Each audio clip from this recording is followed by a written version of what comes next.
오늘 본문 제목은 마른 뼈 골짜기입니다. 마른 뼈 골짜기 환상과 이어지는 두 막대기 환상, 하나님의 소망의 메시지입니다. 먼저 에스겔서를 우리가 좀 알아야 되는데, 에스겔서는 어떤 성경이냐? 한마디로 심판의 메시지입니다. 그러나 하나님의 목적은 심판으로 끝이 아닙니다. 하나님께서는 성경을 보면 하나님께서는 심판으로 끝내지 않으시고 항상 그 심판을 통해서 그의 나라와 그의 의를 이루시며 부활로 그의 자녀들을, 그의 백성을 인도해 주신 것을 우리는 성경에서 볼 수가 있습니다. 성경에서 그러므로 하나님의 말씀은 항상 심판의 메시지라고 해도 항상 그 마지막은 소망입니다. 소망의 메시지를 우리는 봐야 된다는 것입니다. 이 소망의 메시지, 저 수천 년 전 이야기, 구약 성경이니까 수천 년 전 이스라엘 이야기로 끝이 아니다는 것입니다. 사실 저 유대인들, 몇천 년 전 사람들 이야기면은 우리가 하나님이 왜 우리에게 성경을 보여주시겠습니까? 저들은 상징입니다. 상징, 그림자라는 것입니다. 하나님께서 이 성경을 통해서 오늘 우리에게 보여주신다는 것은 이 말씀의 대상이 바로 여기에 우리다 믿으시기 축원합니다. 그래서 오늘 하나님께서 보여주실 두 개의 연속된 환상을 통해 우리 주 예수를 통해서 주어질 부활의 소망을 붙잡으시기를 예수님 이름으로 축원합니다. 아멘. 먼저 우리 1절 2절입니다. 같이 읽겠습니다. 여호와께서 권능으로 내게 임하시고 그의 영으로 나를 데리고 가서 골짜기 가운데 두셨는데 거기 뼈가 가득하더라. 나를 그 뼈 사방으로 지나가게 하시기로 본즉 그 골짜기 지면에 뼈가 심이 많고 아주 말랐더라. 아주 마른 뼈 골짜기 환상의 체험입니다. 이 마른 뼈들, 한마디로 이 마른 뼈들은 무엇인가? 11절에 하나님의 해석이 있습니다. 11절 잠시 보겠습니다. 인자야, 이 뼈들은 이스라엘 온 족속이라. 그들이 이르기를 우리의 뼈들이 말랐고 우리의 소망이 없어졌으니 우리는 다 멸절되었다 하느니라. 한마디로 이스라엘 상태라는 것입니다. 이 마른 뼈들, 당시 이스라엘과 유다 백성의 상황이라는 것입니다. 죄로 인해서 이스라엘과 유다 백성이 하나님의 진노로 이렇게 마른 뼈 같은 상태가 되었다. 다시 말하면 이스라엘이 죄로 인해서 그들이 어떻게 됐습니까? 먼저 솔로몬 시대 이후로 남북으로 분열이 됐습니다. 남북쪽 이스라엘과 남유다. 그러니까 어떻게 돼요? 힘이 약해집니다. 그래서 점점점 외침을 받고 하나씩 멸망하는 게 역사입니다. 먼저 아수르를 통해서 북이스라엘이 멸망하고 다음 바벨론에 의해서 남유다까지 예루살렘까지 멸망당하고 포로로 끌려오게 됩니다. 이 포로, 좋게 표현해서 포로라고 한 겁니다. 성경의 다른 쪽에 보면은 노예라고 되어 있습니다. 노예가 돼버렸다. 노예는 아무 희망도 소망도 없던, 더군다나 수천 년 전, 적어도 한 7, 800년 전 얘기니까 그때 무슨 노예가 소망이 있겠습니까? 마른 뼈같이 되었다는 것입니다. 죽은 자. 그때 하나님께서 선지자 에스겔을 불러 보여주신 환상이 바로 오늘 마른 뼈 골짜기 환상이라는 것입니다. 그런데 실제 오늘 본문의 대상이 누구라고요? 바로 우리들이라는 것입니다. 여기에 내가 대상이다. 지금 나하고 무슨 상관이 있냐고요? 아무 상관없다고요? 그러나 상관없는 사람들도 있을 것처럼 보여요. 그렇지만 인생이란 것은 언제 어느 때 이런 아무 희망도 소망도 없는, 살아있어도 죽은 것 같은 마른 뼈같이 될지 모르는 게 바로 인생이라는 것입니다. 인생. 예를 들면 코로나 갑자기 걸려서 죽어버린 사람들 벌써 2,000명 가까이 됩니다. 우리 한국만 해도. 그런 사람들 그렇게 위태할 때 마른 뼈같이 됐을 때 우리는 어떻게 할 것인가? 다시 일어날 것을 알려주는 것이 우리 이제 믿음의 축복의 명가를 세우는 길이라는 것을 우리는 알아야 되겠습니다. 한마디로 예수가 소망이다. 세상 그 어떤 종교도 어떤 신도 저 땅구석에서 절망 중에 있는 인간을 찾아오는 신은 없습니다. 다른 경전 찾아보세요. 불교 경전, 이슬람 경전, 아무데도 절망 가운데 있는 사람을 찾아오는 신은 없습니다. 오직 우리 주 예수님만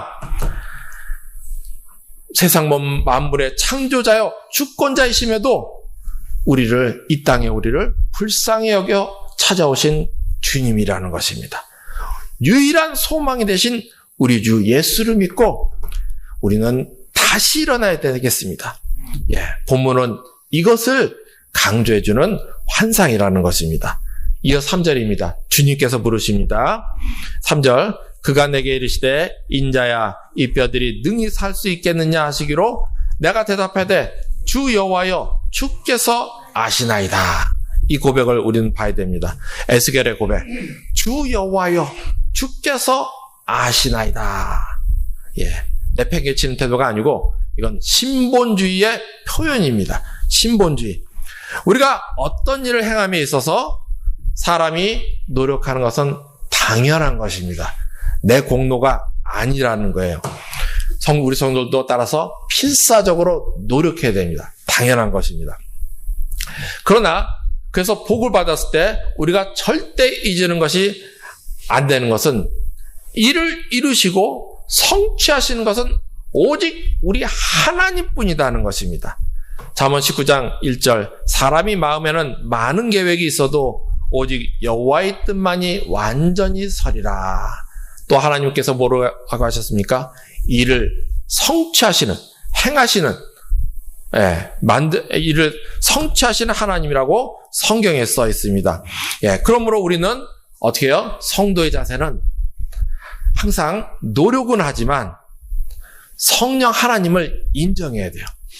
성령 하나님을 따라가야 되고, 그래서 복을 받으면 하나님께 영광을 들려야 된다는 것입니다. 비록 때로는 그 길이 힘들지언정 우리 하나님께서 이루실 것을 믿고 전진하는 게 바로 우리의 자세라는 것입니다.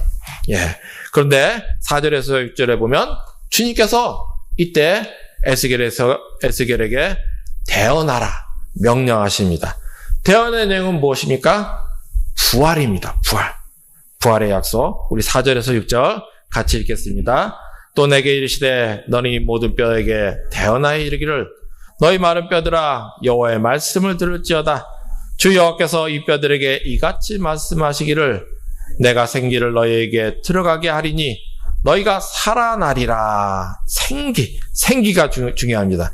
그래서 대언했더니 너희 위에 힘줄을 두르고 이어서 계속 대언합니다. 6절 너희 위에 힘줄을 두르고 살을 입히고 가죽으로 덮고 너희 속에 생기를 넣으리니 너희가 살아나리라. 또 내가 여호와인 줄 너희가 알리라 하셨다 하라. 여기서 생기가 중요합니다. 결국 마른 뼈가 살아나려면 최종적으로 뭐가 있어야 됩니까? 생기가 있어야 된다는 것입니다. 생기가 들어와야 된다. 그럼 이 생기는 어디서 오는 것인가? 이 생기란 단어가 창세기 2장 7절에 나옵니다. 흙으로 사람을 만드시고 뭘 부어? 부르사 생기를 그 코에 불어 넣으셨다. 그러니까 이 생기는 오직 하나님으로부터만 나온다는 것입니다. 그것이 생기. 하나님으로부터만 하나님만 하실 수 있다. 그래서 뭐가 돼야 된다고요? 신본주의가 그래서 돼야 되는 것입니다. 하나님의 방법을 우리가 따라가야 된다는 거예요. 그렇게 계속 순종했더니 에스겔이 어떻게 됐냐? 결과 10절입니다. 이에 내가 그 명령대로 되어나했더니 생기가 그들에게 들어가매 그들이 곧 살아나서 일어나 서는데 극히 큰 군대더라. 이 군대 바로 우리 성도들을 상징하는 것입니다. 그리고 11절부터 하나님의 해석입니다. 이 해석을 또 봐야 되죠. 다시 먼저 11절 읽겠습니다. 인자야 이 뼈들은 이스라엘 온 족속이라. 그들이 이르기를 우리의 뼈들이 말랐고 우리의 소망이 없어졌으니 우리는 다 멸절되었다 하느니라. 당시의 상황이 이렇다는 거야. 이스라엘 백성이 이 마른 뼈같이 끝장난 것 같은 상황이다. 예, 근데 하나님은 여기로 끝내지 않고 소망을 주십니다.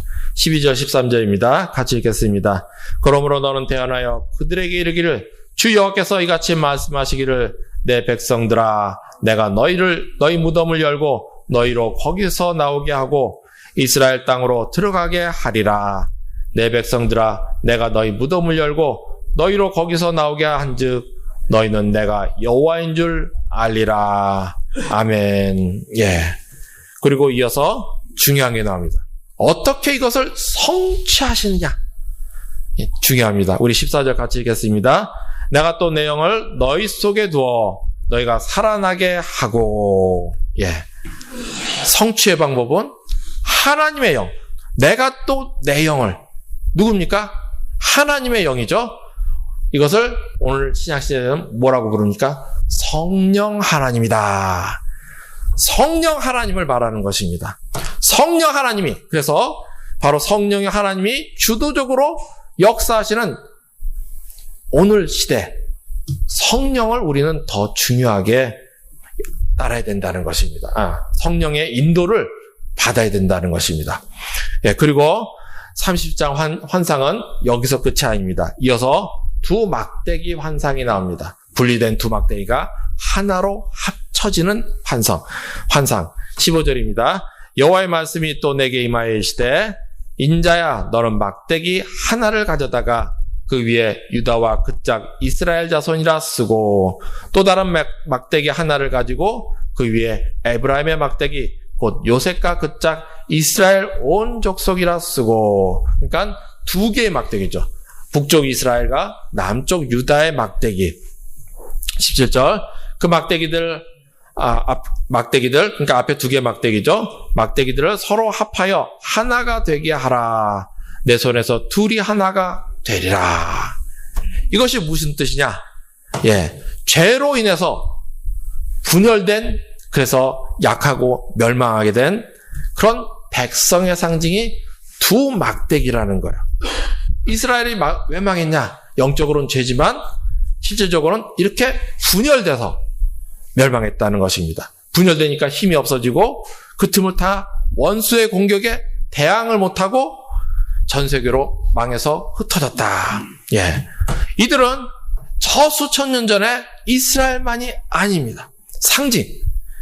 예, 그 어느 곳에서나 가정이든 민족이든 사회든 죄로 분열된 백성들, 하나님께서 주 안에서 하나로 회복되게 해주신다는 상징인 줄 믿으시기 축원합니다. 그럼 또 중요한 게 있죠. 이것이 어떻게 성취가 되느냐? 21절입니다. 내가 이스라엘 자손은, 중간에 있죠. 내가 이스라엘 자손을 잡혀간 여러 나라에서 인도하여 그 사방에서 모아서 그 고국 땅으로 돌아가게 하고. 22절 한 임금이 모두 다스리게 하리니. 이 말이 중요합니다. 누구입니까? 바로 밑에 나오는데 22절, 23절 우리 좀 그냥 읽겠습니다. 그 땅 이스라엘 모든 산에서 그들이 한 나라를 이루어 한 임금이 모두를 다스리게 하리니 그들이 다시는 두 민족이 되지 아니하며 두 나라로 나뉘지 아니하리지라. 그들이 그 우상들과 가정한 물건과 그 모든 죄악으로 더 이상 자신들을 더럽히지 아니하리라. 내가 그들을 그 범죄한 모든 처소에서 구원하여 정결하게 한즉, 우리 같이 읽겠습니다. 그들은 내 백성이 되고 나는 그들의 하나님이 되리라. 성경에 나온 축복의 근거가 바로 이 약속입니다. 시내산에서는 나는 너의 하나님, 너는 나의 백성, 나는 너의 하나님. 이스라엘이 축복의 근거로 내세워놓은 약속이 바로 이 구절입니다. 그래서 성경에 보면 계속 위기 때마다 하나님 부를 때 요것을 근거로 들어요. 우리도 마찬가지라는 것입니다. 시작에 우리는 한 차원 더 높습니다. 예수 보혈의 피로 우리는 어떻게 됐습니까? 하나님의 자녀가 되었습니다. 그래서 우리는 어떻게 하냐? 우리를 통해서 너는 나의 아들, 나는 너의 하나님이다. 이것이 된 것입니다. 신약은.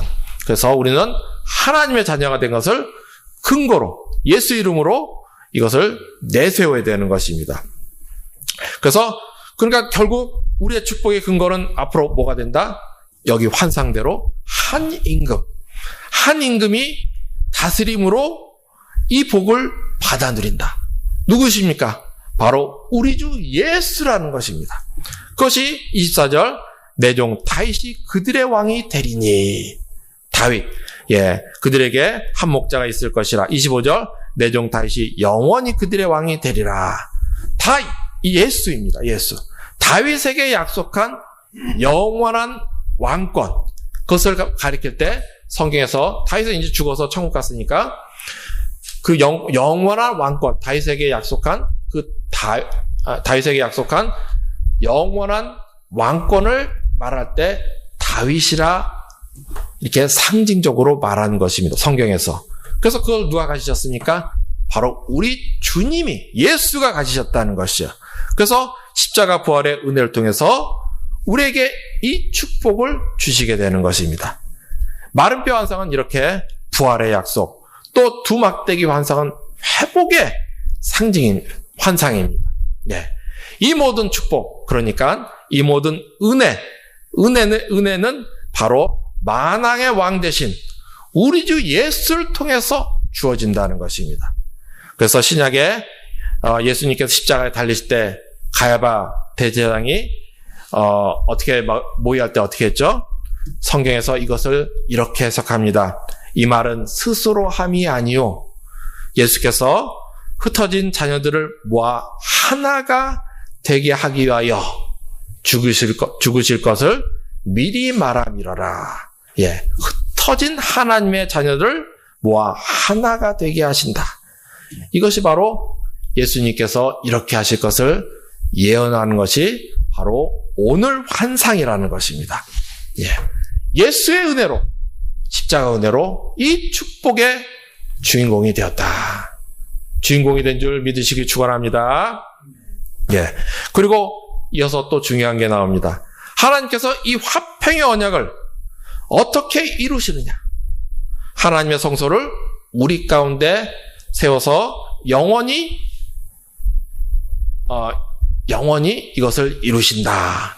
26절에서 28절까지 계속 나오는 내용입니다. 그런데 이 성소 뭐겠습니까?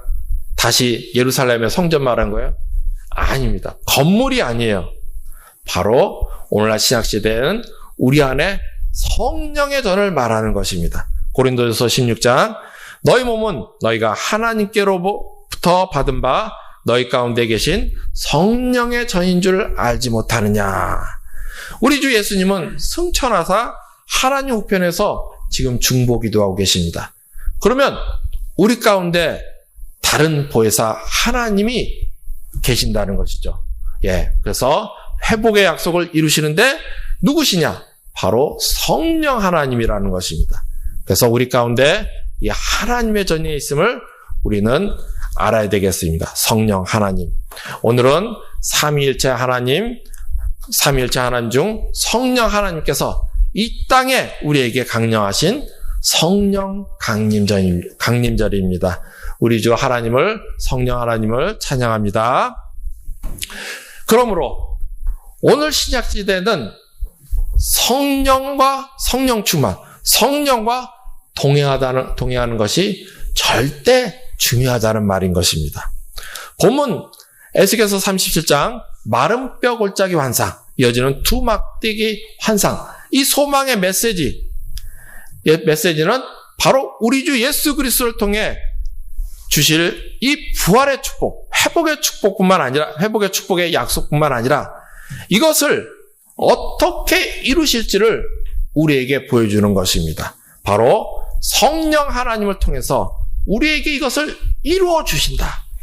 그러므로 우리는 오늘 어떻게 살아야 되는가? 오늘날 우리는 성령 하나님과 동행하기를 힘써야 된다는 것입니다. 반드시. 왜? 이 성령 하나님을 통해서 이 부활과 회복의 축복을 이루신다고 주님께서 약속하셨기 때문인 것입니다. 예수님은 근거를 마련하셨어요. 축복을 받을 근거. 이것을 성취하시는 분은 성령 하나님이라는 것입니다. 그래서 우리는 성령 충만에 힘써야 된다는 것입니다. 실제 마른 뼈 골짜기 다시 보면 하나님께서 어떻게 살리신다고 했습니까? 14절에 내가 또 내 영을 너희 속에 두어 너희가 살아나게 한다. 우리 속에 성령 하나님을 두신다는 것입니다. 그래서 성령 충만해야 돼요. 우리 안에 내주하시는 성령님이라고 신학적으로 말합니다. 그 하나님께서 내 속에서 나를 온전하게 인도하시면 이것을 갖다가 뭐라고 하냐? 성령 충만이라고 하는 것입니다. 무슨 물이 컵에 차는 것처럼 에너지가 차는 게 아니에요. 나를 온전히 주관하시고 나는 열심히 순종해서 살아가면 하나님께서 나를 그 어떠한 마른 뼈같이 되어도 나를 살아나게 하신다. 부활하게 하신다. 믿으시길 축원합니다. 이것이 마른 뼈 골짜기의 환상. 이어서 두막대기 환상도 마찬가지입니다. 하나님께서 어떻게 회복시키신다? 한 임금. 예수 그리스도가 바로 근거입니다. 예수 그리스도의 통치를 이루어야 돼요. 근데 이것을 어떻게 성취하시느냐? 바로 성령 하나님을 통해서 성취하신다는 것입니다. 그래서 우리가 성령 충만을 오늘날 신약 시대에는 반드시 구해야 되는 것입니다. 성령 충만하시길 축원합니다. 아멘. 그러나 이때 성령 충만을 구하는 가운데 우리가 잊지 말아야 될 것 세 가지가 있습니다. 첫째는 우리도 힘쓰고 애써야 된다는 것입니다.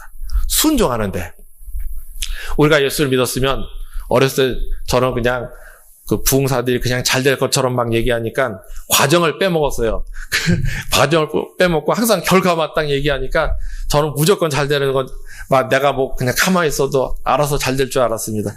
전혀 그런 거 없었습니다. 과정이 있어요, 과정이. 나도 힘쓰고 애써야 된다는 것입니다. 내가 아무것도 안 해도 알아서 충만해주고 하나님 그거 아니에요. 그렇게 안 했어요. 성령 충만을 구함과 동시에 우리도 어떻게 해요? 가정에서나 사회에서 또 내 사업장에서 어디서건 하나님 말씀 중심으로 순종하기를 힘써야 된다는 것입니다. 그래서 일도 어떻게 해요? 신앙으로 열심히 일해야 되는 것입니다. 믿음을, 하나님을 믿기 때문에 우리는 열심히 사업을 하는 것입니다. 하나님이 하기 위해서, 하나님 나라를 세우기 위해서 우리는 재물을 얻으려고 열심히 일하는 것입니다. 기준이 달라요. 나를 세상 사람처럼 방탕하기 위해서가 아니고 그의 나라와 그의 의를 위해서 이렇게 구해야 된다는 것입니다. 그러니까 우리도 힘써야 된다. 이 부활 환상 보십시오. 하나님께서 계속 여기도 마찬가지예요. 계속 반복해서 보여주시는 것이 명령하시는 것이 있는데 태어나라는 명령입니다. 에스겔 보소 그냥 가만히 있는데 에스겔이 가만히 있는데 다 뭐 해줄 또 될 것 같잖아요. 근데 일을 시켜요. 그럼 우리도 어떻게 해요? 해야 된다는 것입니다. 4절 또 내게 이르시되 너는 이 모든 뼈에게 태어나야 이르기를. 또 7절 이에 내가 명령을 따라 태어나니. 또 9절 또 내게 이르시되 인자야 너는 생기를 향하여 태어나라. 생기에게 또 그러니까 태어나야 이르기를. 또 10절 내가 그에게 명령대로 태어나였더니. 그러니까는 이것이 성취가 됐다는 것입니다. 이것은 모형이죠. 그러니까 우리도 열심히 주께 순종해야 된다. 믿음을 따라 해야 된다. 여기서는 뭐가 있겠습니까? 뭐죠? 태어나라. 그럼 또 이것도 우리에게 적용해야 된다는 것입니다. 실제 성경뿐만 아니라 우리 믿음의 선진들 보면 어떻게 복을 받았습니까? 어떻게 기적이 일어났어요? 어디서 초신자는 하나님이 직접 보여주실 때, 그냥 보여주실 때도 있지만 조금만 신앙이 깊어지면 우리 성도들처럼 신앙이 이제 연륜이 쌓이면 그때부터는 무슨 일을 할 때건 항상 하나님과 동행하기를 하나님의 말씀과 동행하기를 힘쓴 것을 볼 수가 있습니다. 간증도 들어보세요. 신앙이 초신자는 상관없어요. 좀 신앙이 깊어지면 하나님 말씀과 동행하기를 힘써야 돼요. 기도하기를 힘써야 된다는 것입니다. 하나님 말씀을 붙잡고 기도하고 선포하며 입으로 마음으로 되새기며 그렇게 전진할 때 다들 간증이 났지 않습니까? 기적이 나타났지 않습니까? 예, 어쩌다 가끔 성경 읽었는데, 그러니까 신앙, 교회 10년, 20년 다 했는데도 어쩌다 일주일에 가끔 교회 와서 한 절 듣고 기적이 나타났습니다. 그런 경우는 드물어요. 예, 다들 하나님의 역사가 나타나는 걸 보면 말씀을 읽고 기도하는 가운데 또 선포하며 전진하는 가운데 간증이, 기적이 나타나는 것. 우리는 너무도 많이 들었지 않습니까? 그러면 적용해야 됩니다. 하나님 말씀에는 능력이 있습니다. 그러므로 태어나라. 순종하시길 축원합니다. 이것을 또 적용을 또 해야 돼요. 다양하게 적용할 수가 있습니다. 그냥 선포하는 것도 있지만 말씀을 근거로 기도하는 것도 있어요. 그리고 또 하나님 말씀 자체를 암송도 또 합니다. 많은 사람들이 예전에 교회에서 보면 성경 암송대회를 그렇게 많이 했어요. 예, 근데 최근에는 그런 교회가 우리 교회도 참 힘들어서 못하지만 그걸 못해서 너무나 안타깝습니다. 그러나 여전히 하나님 말씀에는 능력이 있습니다. 제가 예전에 기독교 TV에서 어떤 간증을 봤습니다. 한 성경 암송을 강조하던 어떤 교회에서 주일학교에서 잠언 암송을 시켰어요. 그것도 영어로 시도를 했습니다. 목사님이 그거를 강조를 하니까 거기에 이제 갓난아기, 이제 한 2살 정도 된 갓난아기를 가진 한 집사 부부가 자원했습니다. 주일학교에 참여하겠다 해가지고 갓난아기 얻고, 그 주일학교를 교사를 하려고 시도를 한 거예요. 그러니까 잠언을 외우려고 하는데 그게 쉽게 됩니까? 안 되죠. 악정고투를 했습니다. 한쪽에선 갓난아기 안고 업고 먹이고 또 누이고 그러면서 옆에 애 떠날 수는 없으니까 애를 갖다 버린 거 아니에요. 어디다 둔 게 아니고 같이 안으면서 한쪽에서는 성경을 그렇게 외운 거예요. 열심히 진짜 고생하면서 했습니다. 한 1년 정도 그렇게 했는데 잘 됐냐? 아니었습니다. 그런데 기적이 나타났다는 것입니다. 엄마 아빠가 성경 암송을 잘 못하지만 그래도 옆에 아이를 재우면서 옆에서 계속 배우려고 힘쓰고 애쓰는데 열정적으로 그것을 듣고 있던 이 갓난아기가 이제 말틴 튀어가지고 이제 한 1년 정도 했으니까 한 3살쯤 됐죠. 엄마 아빠가 성경 외우는 소리를 다 외워버린 것이었습니다. 잠언을. 그것도 3살짜리가 영어로 외더라고요. 기독교 TV에서 나와서 하는 걸 봤어요. 이제 그 다음에 이제 간증하러 돌아다니까 한 5살쯤 됐더라고요. 이 아이 인생 앞으로 얼마나 좋겠습니까? 머리가 이제 완전히 천재가 돼버렸는데 영어도 이제 수술 다 해버리고 성경 다 했으니까 다들 영어 때문에 고생하는데 이엔 다 해결해버렸죠. 이렇게 보면 그런데 보면 이렇게 천재가 되는 경우는 아니지만 말씀을 통해서 성경 암송을 통해서 복을 받은 경우들을 저는 그렇게 많이 봤습니다. 근데 어렸을 때들 해가지고 그러니까 별로 인정들을 안 해요. 그렇지만 가만 보니까 저 사람이 왜 똑똑하게 되냐? 어린아이들은 성경을 보면 천재가 되더라고. 그래서 저도 이것을 적용할 수 있기를 소원합니다. 또 태어나라. 어떻게 적용해야 됩니까?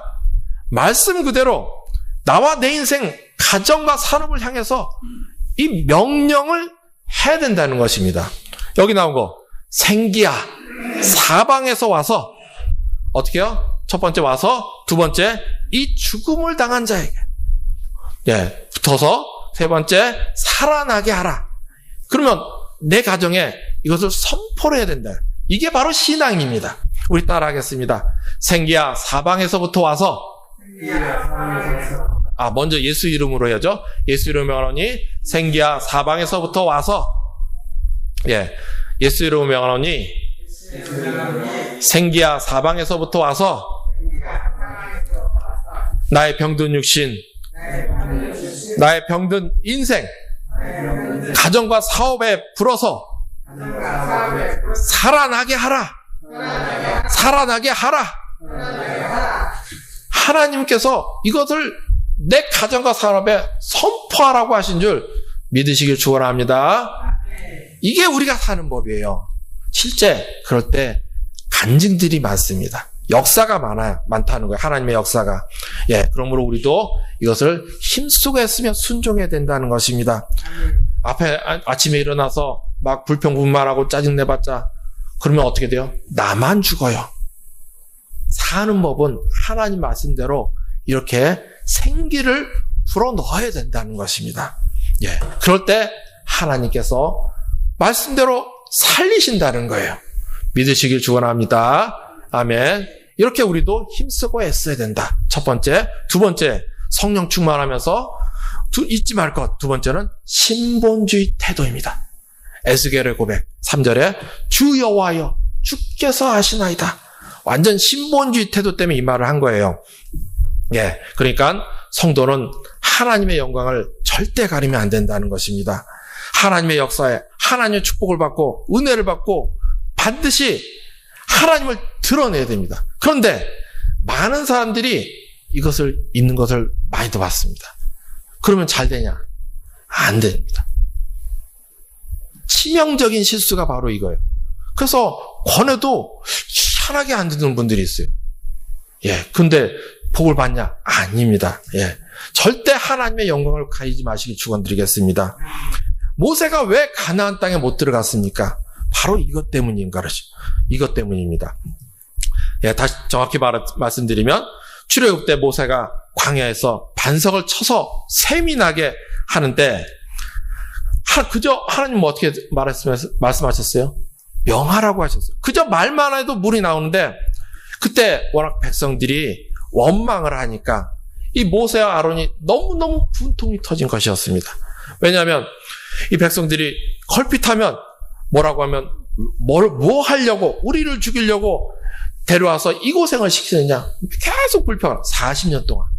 그러니까 나중에 폭발해버린 거예요. 노예 근성이 물론 그들이 안 웃었기 때문인 것이지만 모세가 참다 못해가지고 폭발해버렸는데 그래서 그저 명하기만 하면 될 텐데 반석에다가 따당 쳐버린 것입니다. 그래서 반석은 쳐서 물은 나옵니다. 왜? 막대기의 능력이 있어서가 아니고 하나님께서 하나님의 능력이 함께했기 때문이에요. 하나님의 역사였기 때문이죠. 그렇지만 결국 모세는 어떻게 됩니까? 하나님의 이름을 드러내지 않았다. 영광을 드러내지 않았다 해서 가나안에 못 들어가게 된 것입니다. 천국을 침노 못한 것이죠. 모세도 그랬는데 하물며 나 같은 존재야. 모세도 그랬는데 나는 모세보다 더 대단하지 않습니다. 우리 하나님 은혜를 고백하시길 축원합니다. 하나님의 영광을 가리지 말고 영광을 드러낸다. 그 사람들은 축복이 어떻게 돼요? 점점점 커집니다. 계속 순종하면서 이렇게 신본주의 태도로 하나님의 영광을 드러내야 된다. 두 번째고요. 세 번째, 성령 충만을 구하는 가운데 잊지 말 것은 인내입니다. 인내하며 끝까지 우리는 순종해야 된다는 것입니다. 오늘 에스겔이 태어날 때 하나님은 한 방에 모든 역사를 이루지 않으셨다는 것입니다. 오늘 보면 과정을 길게 표현합니다. 성경에 자리가 많아서요? 아니죠. 옛날엔 종이도 귀한 시절에 한마디면 한 단어만 될 텐데 하나님은 일부러 길게 표시하세요. 7절 태어날 때 소리가 나고 첫 번째, 두 번째 움직이며 세 번째 이 뼈 저 뼈가 들어맞아 네 번째 뼈들이 서로 연결되더라. 또 내가 또 보니 다섯 번째 그 뼈에 힘줄이 생기고 여섯 번째 살이 오르며 일곱 번째 그 위에 가죽이 덮이나 여덟 번째 그 속에 생기가 없더라. 우리가 가만 보면 한 방에 뭐가 안 된다고 낙심할 때가 참 많습니다. 제가 그랬다는 것입니다. 주께 회개합니다. 그러나 하나님의 역사는 인내를 요구할 때가 많다는 것입니다. 단계 가는 경우들이 오히려 많아요. 그래서 작은 것에 충성하며 인내하며 계속 순종해야 된다는 것입니다. 그러나 하나님의 축복은 눈덩이와 같습니다. 예, 우리가 눈덩이 만들 때 처음에는 아주 미약하지만 점점 커가지고 나중에는 움직이기조차 힘들게 너무너무 커진 것. 우리가 눈사람 만들 때 많이 해봤지 않습니까? 그러므로 우리 성도는 낙심하지 말아야 된다는 것입니다. 인내하며 끝까지 순종하라. 그렇게 성도는 전진하는 것이 믿음입니다. 성도의 자세예요. 공부도 그렇고 연구도 일하는 것도 운동도 마찬가지죠. 모든 것에 이것이 하나님의 뜻인 것을 생각하며 우리는 항상 회개하며 개혁하며 인내로 전진해 나가야 된다는 것입니다. 그러면 일을 행하시는 여호와, 그것을 만들며 성취하시는 여호와께서 반드시 우리에게 이루어 주실 줄, 부활하게 하고 회복하게 해줄 줄, 열매 맺게 해줄 줄 믿습니다. 아멘. 그러므로 결론 맺겠습니다. 오늘 성령 강림절입니다. 성령 강림절을 맞아서 더욱 성령 충만을 구하는 우리 성도들 되시기를 축원합니다. 예, 오늘 시대는, 신학 시대는 바로 성령 하나님과 동행이 절대 중요하기 때문인 것입니다. 에스겔서 37장에 마른 뼈 골짜기 환상과 두 막대기 환상은 바로 이것을 우리에게 알려주는 환상입니다. 예, 예수 부활의 은혜가 바로 성령 하나님을 통해서 이 땅에, 지금 이 땅에 우리에게 성취된다. 예, 그러므로 어떠한 상황에서도 하나님을 믿고, 예, 성령 인도를 구하며 전진해야 된다는 것입니다. 그러므로 이 약속을 믿고 끝까지 믿음으로 전진하여 성령 충만을 구하며 하나님 중심 신본주의 가운데 또 손을 접을 때까지 인내로 기도하며 순종하며 노력하며 천국을 침노하여 예수 부활의 이 축복의 주인공 되시기를 축원합니다. 그리하여 대대로 믿음의 축복의 명가를 세우고 산업을 일으키고 나와 이 땅에 내 주위에 하나님 나라 확장하여 우리 하나님 아버지께 영광 돌리는 그런 복 있는 생명수 식구들 되시기를 우리 주 예수 그리스도의 이름으로 축원합니다. 아멘. 기도하시겠습니다.